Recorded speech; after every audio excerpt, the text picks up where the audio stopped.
الحمد لله وكفى وسلام على عباده الذين اصطفى أما بعد. أعوذ بالله من الشيطان الرجيم. بسم الله الرحمن الرحيم. ونفخ في الصور فإذا هم من الأجداث إلى ربهم ينسلون. صدق اللہ العظیم. گزشتہ کل آخرت کا تذکرہ چل رہا تھا، اس پر بات ختم ہوئی تھی کہ اللہ کے سامنے کھڑے ہونا ہے، اللہ ہر ایک کو زندہ کرے گا. جیسے کہ مردہ زمین کو اللہ کے لیے زندہ کرنا آسان ہے، اللہ کے لیے تو اس سے بھی زیادہ آسان ہے انسان کو دوبارہ زندہ کرنا اور قیامت میں کھڑا کرنا. اب اسی قیامت کے تذکروں کو آگے فرماتے ہیں. وَنُفِخَ فِي الصُّورِ، اور جس دن سور پھونکا جائے گا. سور 2 مرتبہ پھونکا جائے گا. پہلی مرتبہ جب سور پھونکا جائے گا تو سب کے سب جو بھی روئے زمین پر ہوں گے وہ سب کے سب مر جائیں گے. اور دوسری مرتبہ جب سور پھونکا جائے گا سب اپنی قبروں سے اٹھ کر اللہ کی بارگاہ میں میدان قیامت میں حاضر کیے جائیں گے. یہ 2 سور پھونکنے کا تذکرہ ہے.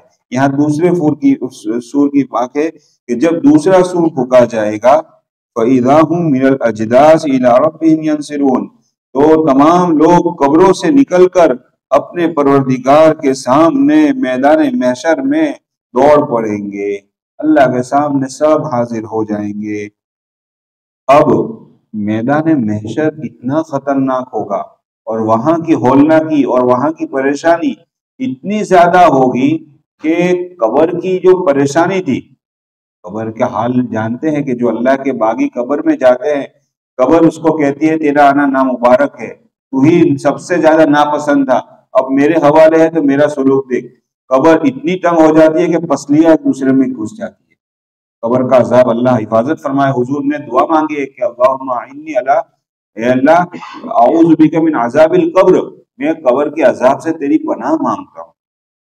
تو قبر خود اتنی خطرناک جگہ، عذاب قبر اتنا خطرناک، لیکن قیامت اتنی خطرناک ہوگی کہ اس کو دیکھ کر یہ کہے گا کہ قبر میں راحت تھی.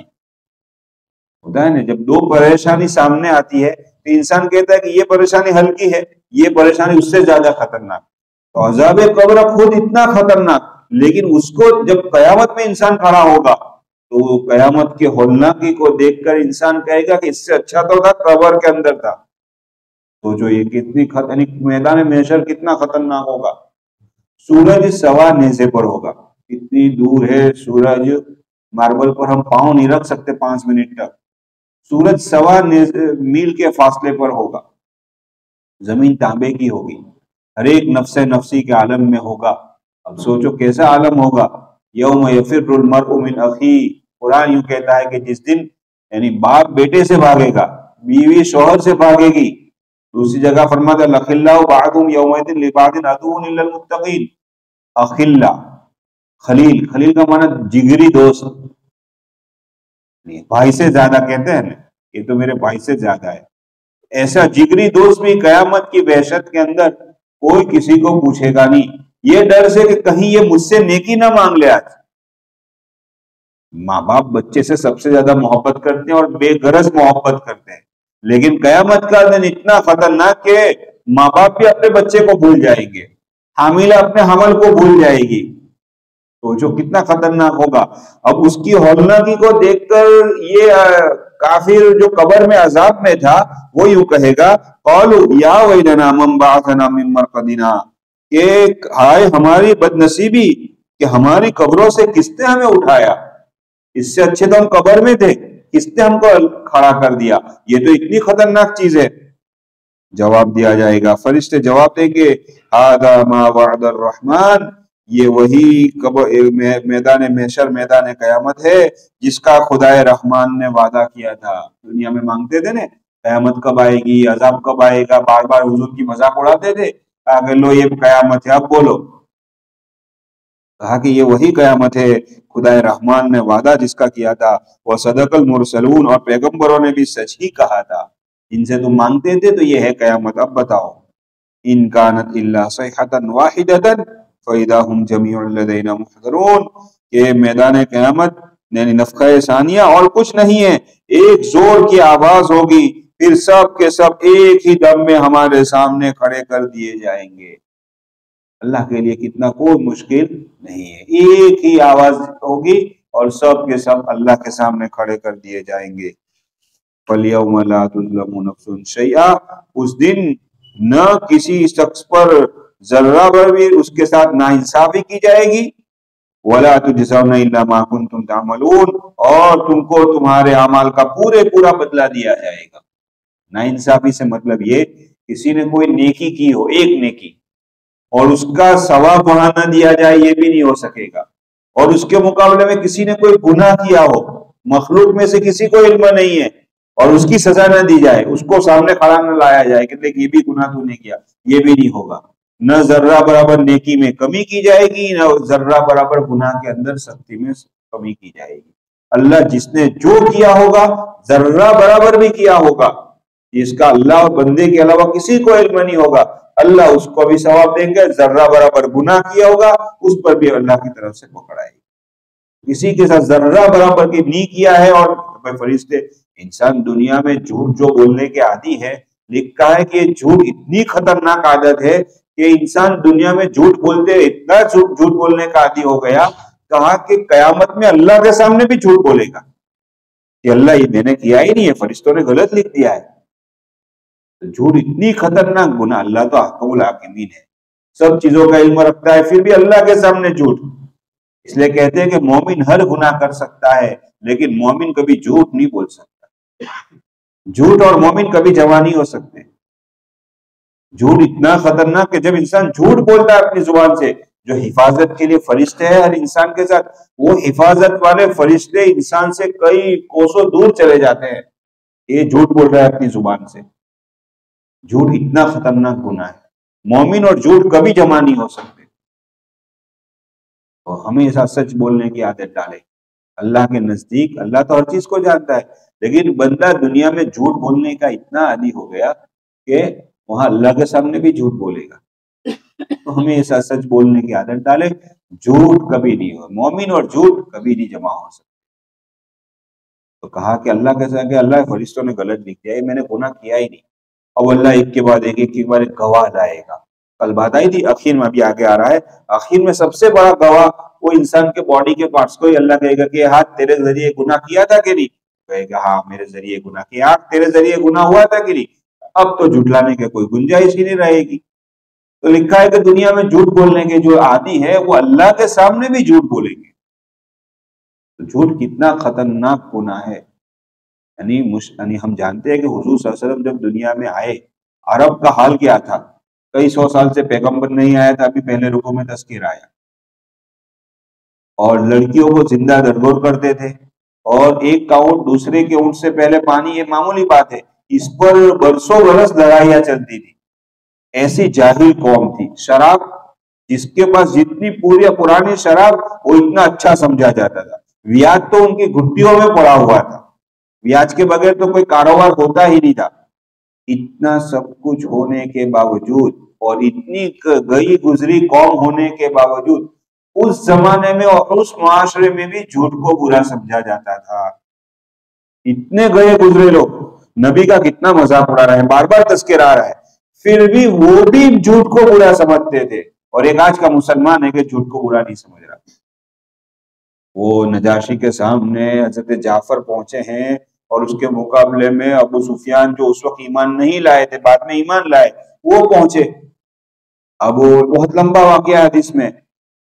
تو ابو سفیان نے کہا اس واقعے میں کہ میرا دل یہ چاہتا تھا کہ میں نجاشی کے سامنے جھوٹ بول دوں کہ محمد ایسے نہیں ہے۔ انہوں نے پوچھا تھا کہ یہ محمد تمہارے رشتہ دار ہے، اس کے بارے میں کیا کہتے ہو؟ کہا کہ میرے دل میں آیا کہ میں جھوٹ بولوں، لیکن کہا کہ میرے دل میں یہ خیال آیا کہ اگر آج جھوٹ بول دیا تو یہاں بات تو ختم ہو جائے گی، لیکن زندگی پر مجھ پر تانا لگائیں گے لوگ کہ نجاشی کے دربار میں ابو سفیان جھوٹ بولا تھا، اور میرے مرنے کے بعد بھی تانے لگیں گے کیسا انسان تھا کہ جھوٹ بولا۔ یعنی اسلام کے دشمن ہیں، اسلام کی دشمنی میں وہاں پہنچے ہیں، پھر بھی جھوٹ بولنا پسند نہیں کر رہے ہیں۔ تو جھوٹ تو اس زمانے میں برا سمجھا جاتا تھا، اور ایک ہے مسلمان، اس کو جھوٹ بولنے میں شرم نہیں آتی، یہ کیسے ہو سکتا ہے؟ کہا مومن ہر گناہ کر سکتا ہے، لیکن مومن جھوٹ نہیں بول سکتا۔ یہ ہماری زبان ہمیشہ سچ بولنے کی عادت ڈالے۔ الصدق ینجی کا والکذب یہلک، سچ نجات دے گا اور جھوٹ ہلاک کرے گا۔ اب کیا ہوگا آگے؟ اب چونکہ پہلے بھی بات آئی تھی کہ جب یہ جہنمیوں کا تذکرہ ہوا، جنتی لوگ کا کیا حال ہوگا اس میدان محشر میں؟ ان اصحاب الجنت اليوم فی شغل فاکہون، اہل جنت اس دن اپنے اپنے مشغلوں میں خوش ہوں گے، اپنے اپنے کام میں اللہ خوشی سے لگا، ان کو کوئی فکرت نہیں ہوگی، کوئی ٹینشنت نہیں ہوگا ان کو، سمجھے؟ ہم وازواجہم فی ظلال علی الارائک متکئون، وہ اور ان کی بیویاں گھنے سایوں میں آرام دہ بیٹھک پر بیٹھے، ٹیک لگا کر بیٹھے ہوں گے۔ ان کو اتنی خطرناک نفسا نفسی کا عالم، اور اللہ کے نیک بندے، مومن بندے جو ایمان کے ساتھ لے کر گئے یہاں سے، وہ کوئی فکر میں نہیں ہوتا، آرام سے ٹیک لگا کر بیٹھے ہوں۔ تو یہ ہے مومنوں کی، کب؟ جب بندہ دنیا سے ایمان کو بچا کر لے جائے گا تب۔ دوسری بات مفسرین نے لکھا، تذکرہ خاص کیا، ہم وازواجہم، وہ اور ان کی بیویاں، گویا کہ جنت کی نعمتیں بھی بیوی کے بغیر ادھوری ہے۔ دنیا میں بھی سب نعمتیں ملے لیکن بیوی اچھی نہ ہو تو، سب کچھ اچھا ہے لیکن بیوی اچھی نہ ملے تو پریشان ہے، ان کے انسان کا گھر ہی جہنم کا گڑھا بن جاتا ہے۔ تو کہا کہ نیک بیوی کا ملنا یہ بھی اللہ کی ایک بہت بڑی نعمت ہے، اور بیوی جنت میں بھی تذکرہ جہاں کر رہے ہیں وہاں ساتھ میں مقام جنت میں بھی تذکرہ کیا کہ وہ اور ان کی بیوی، گویا کہ بیوی کے بغیر انسان کو حقیقی سکھ مل نہیں سکتا ہے۔ ہر سکھ دکھ کی ساتھی بیوی ہوتی ہے، ہر سکھ دکھ میں بیوی ساتھ دیتی ہے، دوسرے ساتھ چھوڑ جاتے ہیں، سمجھے؟ اللہ کے نبی کا ساتھ شروع میں کس نے دیا؟ حضرت خدیجہ نے دیا، سب سے پہلے ایمان حضرت خدیجہ لا رہی ہے، آپ پر اپنا جان بھی لٹایا، اپنا مال بھی لٹایا، سب کچھ قربان کر دیا اللہ کے نبی پر۔ تو نیک بیوی کا ملنا یہ اللہ کا ایک بہت بڑا کرم ہے، احسان ہے جی۔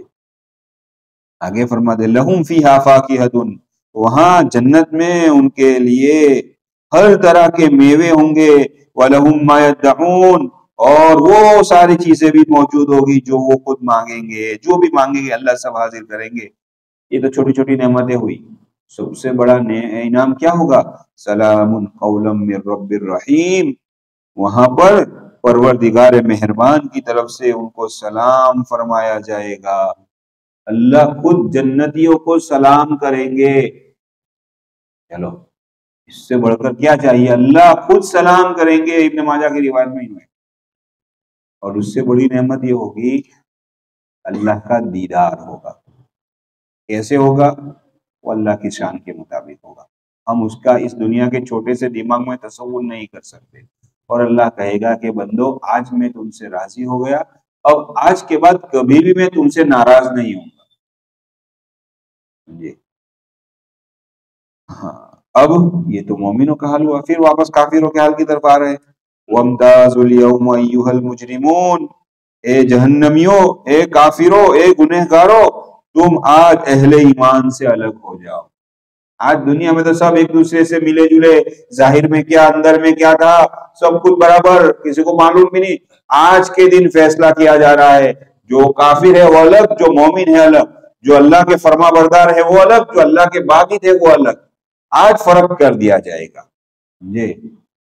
اتنی خطرناک آیت ہے، اتنی ڈراؤنی آیت ہے، امام ابو حنیفہ رحمۃ اللہ علیہ پوری رات اس ایک آیت کو پڑھتے کہ کہیں مجرموں میں ہمارا شمار نہ ہو جائے۔ وہ تو امام اعظم تھے، پھر بھی اتنا ڈرتے تھے کہ کہیں اللہ کہہ رہے ہیں اے مجرموں آج الگ ہو جاؤ، تو کہیں اللہ ہمیں مجرموں میں شامل نہ کر لے۔ بہت ڈرنے کی بات ہے کہ ہمارے گناہوں کی سبب سے، ہماری نافرمانیوں کی وجہ سے قیامت میں ہمیں کہیں مجرموں میں کہ جاؤ تم تو اللہ کے باغی تھے، تمہیں تو روزہ رکھنا اچھا نہیں لگتا تھا، تمہیں نماز پڑھنا اچھا نہیں لگتا تھا، میرے نبی کے طریقے اچھے نہیں لگتے تھے، چلو آج الگ ہو جاؤ۔ اور کہیں وہ میدان کوثر کے پاس حضور کے پاس جاوے اور حضور یوں نہ کہہ دے جیسے حدیث میں آیا بعض امتیوں کو دیکھ کر کہ جاؤ سوتا ہے فرشتوں ان کو دھل لے جاؤ، ان کو تو میرا طریقہ پسند نہیں تھا، میرا دین پسند نہیں تھا، آج مجھے ان کی کوئی ضرورت نہیں۔ اب حضور دھتکار دیں گے تو کون بچا پائے گا پھر؟ تو کہا جائے گا کہ اے مجرموں آج الگ ہو جاؤ۔ الم اعہد الیکم یا بنی آدم اللہ تعبدوا الشیطان، اے آدم کی اولاد کیا ہم نے تم کو تاکید نہیں کی تھی کہ شیطان کی عبادت نہ کرنا؟ انہ لکم عدو مبین، وہ تمہارا کھلا ہوا دشمن ہے۔ کیا میں نے تم کو یہ نہیں کہا تھا؟ ہمارے پیغمبروں کے ذریعے بات، قرآن کے ذریعے، کتابوں کے ذریعے بات پہنچائی نہیں تھی اور یہ نہیں کہا تھا وَأَنِ اعْبُدُونِي کہ میری ہی عبادت کرنا، میرے سوا کسی کی عبادت نہ کرنا، یہ میں نے میرے پیغمبروں نے تم کو بتایا تھا، ھذا صراط مستقیم کہ یہی سیدھا راستہ ہے، لیکن تم نے میری بات، میرے پیغمبروں کی بات نہیں مانی اور شیطان کے نقش قدم پر چلتے رہے۔ وَلَقَدْ أَضَلَّ مِنْكُمْ جِبِلًّا كَثِيرًا حالانکہ شیطان تو تم سے پہلے بھی بہت سارے لوگوں کو گمراہ کر چکا تھا۔ أَفَلَمْ تَكُونُوا تَعْقِلُونَ کیا تم سمجھتے نہیں تھے؟ اور سمجھتے تھے تو پھر عمل کیوں نہیں کرتے تھے اور شیطان کی باتوں میں کیوں آتے تھے؟ وہ تم کو گمراہ کرنا چاہتا تھا، تم اس کی بات پہ آ کر گمراہ کیوں ہو رہے تھے؟ اسی لیے شفیق بلخی رحمۃ اللہ علیہ بڑے جلیل القدر علماء میں سے ہیں، یوں فرماتے ہیں کہ 70 یعنی پیٹی بھر کر کتاب پڑھ لو، لیکن اگر 3 باتوں پر عمل نہیں ہے تو سب پڑھنا پڑھانا بیکار ہے۔ 3 باتیں بڑی قیمتی ہے، 3 باتیں۔ پہلے نمبر پر فرمایا کہ دنیا میں دل نہ لگا، اس لیے کہ دنیا مومن کا ٹھکانہ نہیں ہے۔ دنیا میں دل نہ لگا اس لیے کہ دنیا مومن کا ٹھکانہ نہیں ہے۔ دیکھو دنیا کی چیزیں اللہ نے انسان کے لیے بنائی، اس سے فائدہ اٹھانا ہے، لیکن دل کے اندر دنیا کی محبت نہیں آنی چاہیے۔ مولانا روم رحمۃ اللہ نے بڑی پیاری مثال دی کہ دیکھو کشتی چلنے کے لیے پانی کا ہونا ضروری ہے، اسٹیمر پانی میں چلتی ہے، یہ اللہ کا ایک طریقہ ہے۔ اللہ نے کبھی اپنی قدرت بھی بتائی ہے، بغیر پانی کے بھی کبھی تاریخ کے اندر اللہ نے مسلمان نیک بندوں کے لیے کشتی چلا کر دکھایا ہے، ایسا بھی ہوا ہے ہسٹری کے اندر، لیکن یہ اللہ کی قدرت ہے، کبھی کبھی ہوتا ہے۔ اللہ کی عادت ہے کہ پانی ہوگا تو کشتی چلے گی، لیکن اگر وہی پانی کشتی کے اندر سوراخ ہو جائے اور وہ پانی کشتی اور بوٹ کے اندر آ جائے تو بوٹ ہلاک ڈوب جائے گی۔ بس جب یہ سمجھے یہ ایگزامپل تو مولانا روم کہتے ہیں کہ یہ دنیا جو ہے وہ پانی کی طرح ہے، اور جو کشتی ہے وہ ہمارا دل ہے۔ ہمارا دل دنیا کے اندر تو رہے گا، دنیا چیزوں سے فائدہ اٹھائیں گے، لیکن دل کے اندر اگر دنیا کی محبت پیدا ہو گئی تو وہ دل کی دنیا کو بھی ڈبو دے گی۔ فائدہ اٹھانا ہے، اللہ نے جو نعمتیں دی ہے وہ اللہ نے دی کیوں ہے کہ استعمال کرنے دی ہے۔ دنیا کی تمام چیزیں انسان کے لیے بنائی ہے، لیکن دنیا کی محبت دل میں نہیں آنی چاہیے۔ جی تو ایک بات نصیحت یہ کی، پہلی نصیحت کہ دنیا میں دل نہ لگا، دنیا مومن کا ٹھکانہ، مومن کا ٹھکانہ تو کیا ہے؟ جنت ہے۔ دنیا سجن المومن و جنت الکافر، دنیا تو مومن کے لیے قید خانہ ہے اور کافر کے لیے کیا ہے؟ دنیا جنت ہے۔ دوسری نصیحت یہ فرمائی کہ شیطان سے دوستی نہ کر، کیونکہ شیطان مسلمان کا رفیق کبھی نہیں ہو سکتا، کبھی دوست نہیں ہو سکتا۔ اس پر یہ بات تو یاد آئی، شیطان کی بات چل رہی ہے کہ اس کو دوست بنا رہے ہیں۔ شفیق بلخی رحمۃ اللہ علیہ کہتے ہیں کہ شیطان کو دوست مت بنا، یہ کبھی بھی مسلمان کا دوست نہیں ہو سکتا، یہ تو ہمیشہ ہر طرح مسلمان کو گمراہ کرنے کی کوشش میں لگا رہتا ہے۔ تلبیس ابلیس کتاب ہے کہ شیطان کیسے کیسے داؤں چلاتا ہے اور یہ مسلمان کو جہنم میں لے جانے کے لیے کیا کیا حربے اختیار کرتا ہے۔ سیدنا شیخ عبد القادر جیلانی رحمۃ اللہ علیہ، جن کو پیران پیر غوث پاک کہتے ہیں، اتنے بڑے مقام پہ آدمی، ایک مرتبہ غیب سے آواز آئی کہ عبد القادر تم نے اتنی عبادت کر لی کہ آج تم پر سے ہم نماز کو اور شریعت کو موقوف کر دیتے۔ ہم ہوئے تو خوش ہو جاتے، کتنی اچھی بات ہے کہ نماز پڑھنے کا ٹینشن ختم ہو گیا، صبح اٹھو مسجد میں جاؤ، مغرب میں جاؤ، عصر میں جاؤ، ہے؟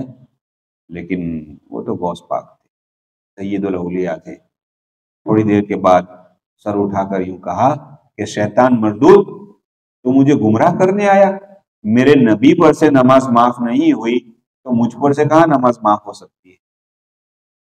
نبی پر سے نماز معاف نہیں ہوئی تو مجھ پر سے کہاں معاف ہو سکتی ہے؟ اس کے بعد پتا چلی جو لوگ ہوتے ہیں نا، جو کیا لفظ استعمال کرے ان کے ڈھونگی پیر، کہ ہماری نماز تو مدینے میں جو ہوتی ہے، فجر میں دکھتی نہیں کہ فجر مدینے میں پڑھتے ہیں، اثر مکہ میں پڑھتے ہیں۔ جب نبی پر سے معاف نہیں ہوئی تو تجھ پر سے کہاں معاف ہوگی؟ اور نماز کے بغیر کوئی بھی مومن کامل ہو ہی نہیں سکتا، کوئی کتنے ہی ولی بنائے اور کتنے ہی کرامتیں دکھائے، ہو ہی نہیں سکتا۔ نماز کا پابند ہوئے بغیر کوئی مسلمان بن ہی نہیں سکتا۔ پکا مسلمان، کامل مسلمان، اللہ کا ولی نماز پڑھے بغیر ہو ہی نہیں سکتا۔ تو انہوں نے جواب دیا کہ جب میرے نبی سے نماز معاف نہیں ہوئی تو میرے پر سے نماز کہاں سے معاف ہوگی؟ تھوڑی دیر کے بعد واپس آواز آئی کہ عبد القادر تم نے اتنی عبادت کی اور تمہارے پاس اتنا زبردست علم ہے کہ تمہارے علم نے آج تم کو گمراہ ہونے سے بچا لیا، ورنہ میں ایسے داؤں چلا کر کتنوں کو گمراہ کر چکا ہوں۔ تھوڑی دیر مراقبہ کیا، پھر جواب دیا کہ شیطان مردود مجھے اپنے علم کا غرور اور تکبر پیدا کر کے مجھے اللہ کا باغی بنانا چاہتا ہے۔ میرے علم نے نہیں بچایا، میرے اللہ نے مجھے بچایا۔ شارحین لکھتے ہیں کہ پہلا حملہ تو تھوڑا مشکل نہیں تھا، کوئی بھی سمجھ سکتا ہے کہ نبی سے نماز معاف نہیں ہوئی تو امتی سے کہاں معاف ہوگی۔ دوسرا حملہ بڑا خطرناک تھا کہ علم کا واسطہ دیا کہ تمہارے علم نے تم کو بچایا۔ یہ بہت خطرناک داؤں تھا شیطان کا، لیکن اپنے آپ کو بچا کر لے گئے، کہا کہ میرے علم نے نہیں بچایا لیکن میرے اللہ نے بچایا۔ تو انسان ہمیشہ اپنی نفی کرے، میں نے کیا، میرا نام آنا چاہیے، میرا نہیں دیکھا، میرا اعلان نہیں ہوا نے، میرے نام کا تذکرہ نہیں ہوا نے، بورڈ نہیں لکھا نے، نیم پلیٹ نہیں آئی، بھائی میں کون ہوں؟ منی کا ایک قطرہ تھا اور قبر میں گل سڑ کر ہڈی گٹی ختم ہو جانے والی ہے، میں کون ہوں؟ جو بھی کیا، جو بھی دیا، جو بھی کرے گا میرے اللہ نے کیا۔ ہم جو بھی کریں گے، کہیں گے، بولیں گے، لکھیں گے، دیں گے، لیں گے، وہ اللہ کے لیے کریں گے۔ ہمیں نام سے کیا لینا دینا؟ کوئی نام بولے نہ بولے، ہمارا نام آئے نہ آئے، ہمیں کیا لینا اس سے؟ ہم تو اللہ کے لیے کرتے ہیں، کوئی دیکھے نہ دیکھے۔ بہت پتے کی بات امیر المومنین حضرت شیخ یونس صاحب رحمۃ اللہ علیہ نے فرمایا کہ اپنے عمل میں ہم اخلاص پیدا کرے، دکھلاوے کے لیے نہ کرے۔ دیکھو کوئی اگر دیکھے گا تو کیا ہوگا؟ کوئی ہمیں دیکھے رہا ہے، کوئی ہم بہت سخاوت کر رہے ہیں، بہت نماز پڑھ رہے ہیں، قرآن بہت پڑھ رہے ہیں، تو کوئی دیکھے گا کہ نہیں دیکھے گا؟ پہلی تو یہ بات۔ اور اگر دیکھ بھی لیا تو ہم سے خوش ہوگا کہ نہیں؟ یہ دوسری بات۔ خوش ہو بھی گیا تو ہم کو کچھ دے گا کہ نہیں دے گا؟ ہمیں کیا معلوم؟ اور دے گا تو بھی کتنا دے گا؟ کتنا دے گا؟ زندگی بھر کی تو کفالت نہیں کرے گا، اور مانو زندگی بھر بھی کفالت کر دی تو موت کے وقت میں تو ساتھ نہیں دے گا۔ اس کے مقابلے میں اللہ ہر چیز کو دیکھ بھی رہا ہے، اور اللہ دیکھتا ہے بندے کے نیک عمل پر، خوش بھی ہوتا ہے، خوش ہوتا ہے تو دیتا بھی ہے، اور دیتا ہے تو زندگی بھر کا بھی دیتا ہے، اور دیتا ہے تو موت کے وقت میں بھی ساتھ دیتا ہے اور ایمان پر خاتمہ کرواتا ہے۔ تو پھر اللہ کے لیے کوئی عمل کیوں نہ کرے؟ سمجھے؟ دوسری نصیحت فرمائی کہ شیطان سے دوستی نہ کر، یہ مسلمان کا رفیق نہیں۔ اور تیسری نصیحت شفیق بلقی رحمۃ اللہ علیہ نے فرمائی، کسی کو تکلیف نہ دے، کسی کو تکلیف دینا یہ مسلمان کا کام نہیں ہو سکتا۔ مسلمان تو ایک جسم کی طرح، حدیث میں فرمایا ایک مسلمان دوسرے مسلمان کے لیے ایک جسم کی طرح ہے۔ جسم میں کہیں بھی درد ہو دوسرے اعضاء پریشان ہوتے ہیں کہ نہیں؟ بس سر درد ہے لیکن پریشان پورا جسم ہے ہمارا۔ تو کہ جیسے ایک دوسرے سے جڑے، کہاں درد ہے، کون کس کو تکلیف ہو رہی ہے، ویسے مسلمان تو ایک دوسرے کے پیار میں، سکھ میں، دکھ میں ساتھ دینے والا بنے۔ مسلمان کبھی کسی کو تکلیف دینے والا نہیں ہو سکتا۔ یہ تین بڑی پیاری نصیحت فرمائی ہے۔ آگے فرمایا، اب شیطان یعنی وہاں پر انسان بات آئی نا، جھوٹ بولتا ہے، اللہ یہ فرشتوں نے نامہ عمل میں غلط لکھا ہے، یہ گناہ تو کیا ہی نہیں تھا۔ کہیں گے الیوم نختم علی افواہہم، آج کے دن ہم ان کے منہ پر مہر لگا دیں گے، سٹیپلر مار دی جائے گی، آج اپنے زمانے میں ترجمہ کرے تو کہ منہ بند ہو جائیں گے۔ اب وتکلمنا ایدیہم، ان کے ہاتھ ہم سے بات کریں گے، وتشہد ارجلہم، اور ان کے پاؤں ان کے گواہی دیں گے، بما کانوا یکسبون، جو اعمال وہ کرتے تھے۔ ہاتھ اور پاؤں بولیں گے، باڈی کے پارٹس بولیں گے۔ اب انسان اس کو تو جھٹلا نہیں پائے گا، وہ کہے گا تمہاری لذت کے لیے تو میں نے گناہ کیا اور میرے خلاف تم گواہی دیتے۔ کہیں گے انطقنا اللہ الذی انطق کل شیء، اللہ نے آج بولنے کا حکم دیا جو اللہ ہر چیز سے بلوا سکتا ہے۔ سمجھے؟ اللہ کہتے ہیں آگے اور ڈرا رہے ہیں، وَلَوْ نَشَاءُ لَطَمَسْنَا عَلَىٰ أَعْيُنِهِمْ، کہ بھئی یہ تو آخرت کا عذاب تھا، دنیا میں مطمئن مت رہنا کہ جو کرنا ہو کرو، کون کیا کر لے گا، ہوتا ہے نا بھائی۔ کبھی بیچارے دعوت کے ساتھی سمجھانے جاتے ہیں، کوئی عالم دین سمجھانے جاتا ہے، تو کیا کہ بھائی تم تمہارا کام کرو، جو ہوگا نا ہم دیکھ لیں گے۔ یہ بڑی خطرناک چیز ہے۔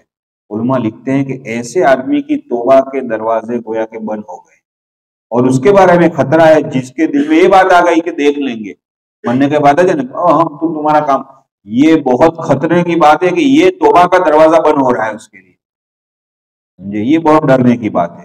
ایک ہے بھائی انسان گناہ کرے کہ ہاں بھائی بات صحیح ہے تیری، انشاءاللہ میں آپ سے شروع کروں گا، اب نہیں کروں گا، یہ ایک بات الگ ہے، اور ایک ہے بھائی تو تیرا کام کر، اور ہم ہیں نا ہم ہمارے قبر میں، یہ بڑی خطرے کی بات ہے۔ ایمان کے خطرہ رہتا ہے، توبہ کا دروازہ بند مطلب کہ ہو سکتا ہے اللہ حفاظت فرمائے، ورنہ موت کے وقت ایمان کے فانفے پڑ جائیں گے۔ تو کہیں گے کہ یہ تو آخرت کی بات، اللہ چاہے تو دنیا میں بھی پکڑ کبھی کر سکتا ہے.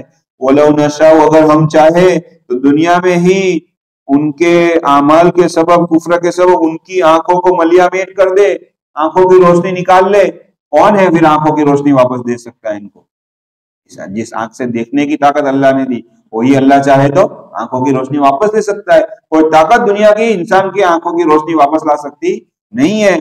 اور اگر ہم چاہے تو فَاسْتَبِقُوا الصِّرَاطَ فَأَنَّىٰ يُبْصِرُونَ، پھر یہ راستے کی تلاش میں بھاگتا پھرے لیکن روشنی ہی نہیں ہے تو یہ کہاں سے دیکھ سکے گا؟ دوسری دھمکی، دوسرا ڈرا رہے ہیں. وَلَوْ نَشَاءُ، اگر ہم چاہے لَمَسَخْنَاهُمْ عَلَىٰ مَكَانَتِهِمْ، تو ان کی جگہ، ان کے سزائے کفر میں ان کی صورتوں کو ہی مسخ کر دے، بدل دے. جیسے قبل کی امتوں میں مسخ کا عذاب آیا. مسخ کا معنی باڈی تو انسان کی رہے، چہرہ گدھے کا، سور کا، بندر کا، خنزیر کا ہو جائے، اس کو مسخ کا عذاب کہتے ہیں. ماں قبل کی امتوں میں بہت سارے اس طرح عذاب آئے. ہماری امت میں عموماً عذاب نہیں آتا، پوری قوم کو اس طرح نہیں کیا، ورنہ ماں قبل میں بندر بھی بنایا گیا. کونوا قردۃ خاسئین، قرآن نے فرمایا. تو اس طرح یہ حضور کی دعا کا اثر ہے، اور آپ کے صدقے میں امت پر مسخ کا عذاب اللہ نہیں دے رہا ہے. کبھی ایک آدھ دو کر دیتا ہے، ماضی میں بڑے ایسے واقعات پیش آئے ہیں، گدھے کا سر ہو گیا ہے، اور کبھی کس کا شکل ہو گئی ہے، ایسا ہوا ہے تاریخ کے اندر، لیکن عموماً اس طرح عذاب آتا نہیں ہے. تو یہ ہمارا کمال نہیں ہے، یہ اللہ کے نبی کا صدقہ ہے. امت پر عموم مسخ کا عذاب نہیں آ رہا. اگر ہم چاہے، اللہ کہتے ہم چاہے تو تمہاری صورتیں بدل کر مسخ کر دے. وَمَا اسْتَطَاعُوا مُضِيًّا وَلَا يَرْجِعُونَ، پھر یہ لوگ نہ آگے چل سکتے ہیں اور نہ پیچھے لوٹ سکتے ہیں. یہ پھر اور اللہ فرماتے ہیں وَمَن نُعَمِّرْهُ نُنَكِّسُ فِي الْخَلْقِ، کہ ہم جس کو بڑی عمر دیتے ہیں تو اسے خلقت میں اونھا کر دیتے ہیں. افلا یعقلون، کیا یہ سمجھتے نہیں؟ خلقت میں اونھا کرنا، اونھا گرنے سے مراد اللہ پچھلی حالت کی طرف لے جاتے ہیں. کیا کہہ رہے ہیں اللہ؟ ہم جس کو بڑی عمر دیتے ہیں ہم اس کو پچھلی حالت کی طرف لے جاتے ہیں. یعنی دیکھو، ایک انسان پیدا ہوتا ہے، اب بچہ پیدا ہوا، اس کی صلاحیتیں کم، اس کی طاقت کم. ابھی دودھ پینا شروع کرے گا، تھوڑا بڑا ہوا، ہلکا کھانا شروع کرے گا، تھوڑا بڑا ہوا، چلنا شروع کرے گا، بولنا شروع کرے گا، کھانا، رفتہ رفتہ انسان کی صلاحیتیں بڑھتی ہے، طاقت بڑھتی جاتی ہے. اب جب جوان ہوتا ہے تو ایک دم طاقتور، اور کھانا پینا بھی اچھا، سب پوری کمال درجے پر طاقت پہنچتی ہے. پھر جب واپس آہستہ آہستہ بوڑھاپا شروع ہوتا ہے، اب جب بوڑھا ہونا شروع ہوتا ہے، آہستہ آہستہ صلاحیتیں ختم، دانت کھٹے ہو گئے، نکل گئے، یہ نہیں کھا سکتے، وہ نہیں کھا سکتے، یہ بیماری، آہستہ آہستہ وہ صلاحیتیں ختم ہونا شروع ہو جاتی ہے. اس لیے کہتے ہیں بچپن اور 55 برابر ہوتا ہے. بچپن اور 55 یہ برابر ہوتا ہے. انسان 55 پر پہنچتا ہے، اب بولنا شروع کرتا ہے، اب وہ حرکتیں شروع ہوتی ہے کہ بھائی جو بچہ کرتا ہے بچپن میں جو کرتا ہے، اب وہ آہستہ آہستہ جیسے عمر بڑھتی جا رہی ہے بھولنا شروع ہو گیا، بیماری آنے. اللہ کہتے ہیں ہم اس کو خلقت میں پیچھے کی طرف لے جاتے ہیں. اسی لیے بہت پیارا جملہ حضرت مولانا عمر صاحب پالن پوری کا ہی فرمایا، لوگ بچپن کے حافظ ہوتے ہیں، میں 55 کا حافظ ہوں. بڑی عمر کے بعد وہ حافظ ہوئے. تو ایسا نہیں کہ بچے حافظ ہو سکتے، بڑی عمر کے لوگ بھی حافظ ہو سکتے ہیں. ایک آدمی کے بارے میں ہم نے کسی بہت بڑے بزرگ سے سنا تھا، وہ کہتے ہیں کہ ایک آدمی کو میں جانتا ہوں، وہ روزانہ ایک آیت یاد کرتے ہیں. کتنی؟ ایک آیت صرف روزانہ. 34 سال میں اس طرح 27 پارے انہوں نے یاد کر لیے. ایک جلسے میں جانا ہوا ابھی، تو دادا بھی حافظ ہوئے اور پوتا بھی حافظ ہوا. دادا بھی حافظ ہوئے اور پوتا بھی حافظ ہوا. بولو، کوئی عذر ہمارے پاس چلے گا نہیں کہ بھئی کیوں قرآن سے نیچ ہوئے. کرنے والوں کے لیے سب راہیں کھلی ہے. روز ایک آیت کیا مشکل ہے، 2-3 گھنٹے ہمارے فون میں نہیں چلے جاتے. تو ایک آیت پڑھنا کیا مشکل ہے، اور ایک آیت یاد کرنا. اور یہ بھی نہیں تو میں نے پہلے ہی دن کہا تھا، حضور کی چاہت ہے، اللہ کے نبی صلی اللہ علیہ وسلم کی چاہت ہے کہ میرے ہر امتی کے دل میں سورہ یاسین ہو. یعنی میرے ہر امتی کو سورہ یاسین یاد ہو. تو کم از کم سورہ یاسین تو ہم یاد کریں. 5 رکوع ہے سورہ یاسین کے، 5 رکوع. ایک مہینے میں بھی انسان آسانی سے تھوڑا تھوڑا کر کے بھی یاد کر سکتا ہے. تو کم از کم ہمارے دل میں سورہ یاسین تو آ جائے. اللہ آگے جس کی توفیق دے. سورہ یاسین تو ہر امت کو یاد ہونی چاہیے. میرے نبی کی تمنا یہ تھی، سمجھے. تو کہہ یہ رہا تھا کہ اب واپس اللہ لے جاتے اس زمانے کی طرف جو بچپن میں تھا. وہ آہستہ آہستہ صلاحیتیں ختم، طاقت ختم، سمجھداری ختم، تو اللہ اس کو کہتے ہیں کہ دیکھو یہ کون کرتا ہے۔ اب اللہ کہنا چاہ رہے ہیں کہ دیکھو یہ بڑھاپے میں ہوا، اگر ہم چاہتے تو جوانی میں بھی اس طرح کر سکتے تھے، تمہاری طاقت چھین سکتے تھے، نہیں ہوتا ہے۔ جوان تھا کہ بھائی کیا ہوا، ہارٹ اٹیک آیا تو ختم، چلو وہ تو مرا، کیا ہوا، لکوا ہو گیا جوان کو، اب پورا ایک طرف کا شر ہو گیا۔ نہیں ہے، گاؤں میں ایسی بہت ساری مثالیں، جوان ہے، کیا ہوا، پلنگ سے گرا اور ایک طرف لکوا، ابھی تک بیچارہ اٹھ ہی نہیں پایا ہے، ویل چیئر کے ذریعے چل رہا ہے۔ تو اللہ چاہے تو کہا کہ ہم چاہے تو بڑھاپے کے انتظار کی ہمیں ضرورت نہیں ہے، اگر تمہارے اعمال ایسے رہے ہم چاہے تو یہ سزا دے سکتے ہیں، لیکن ہم مہلت دیتے ہیں، ڈھیل دیتے ہیں کہ بھائی کبھی رمضان کا مہینہ ہوگا میرے سے معافی مانگ لے گا، شب قدر ہوگی مجھ سے معافی مانگ لے گا، رمضان کا آخری عشرہ ہوگا اور اعتکاف کر لے گا اور مجھ سے معافی مانگ لے گا، کبھی کوئی گھڑی آ گئی، کبھی کوئی وقت آیا مجھ سے، میں اس لیے ڈھیل دے رہا ہوں کہ میرا بندہ میری طرف آ جائے۔ یہ اللہ رحمت کے موقع اس لیے بندوں کو دے رہا ہے کہ بندے اللہ کی طرف آ جائے۔ اللہ ان رحمت کے موقعوں کی قدر کرنے کی توفیق دے کہ یہ جو بڑے بڑے پیارے دن چل رہے ہیں یہ موقع واپس آنے والے نہیں ہیں، یہ زندگی سے گیا گیا واپس ملنے والے نہیں ہیں۔ پتہ نہیں آئندہ رمضان تک رہے نہ رہے، پتہ نہیں ہے کتنے لوگ محلے میں آپ کے تھے اس رمضان میں نہیں ہے، پتہ نہیں ہم آئندہ رمضان میں کون رہے نہ رہے۔ سے پہلے دن کہا تھا رمضان ایسے گزارے جیسے زندگی کا آخری رمضان ہو۔ اللہ تعالی ہمیں عمل کی توفیق عطا فرمائے۔ سبحان اللہ و بحمدہ، سبحانک اللہم و بحمدک، نشہد ان لا الہ الا انت، نستغفرک۔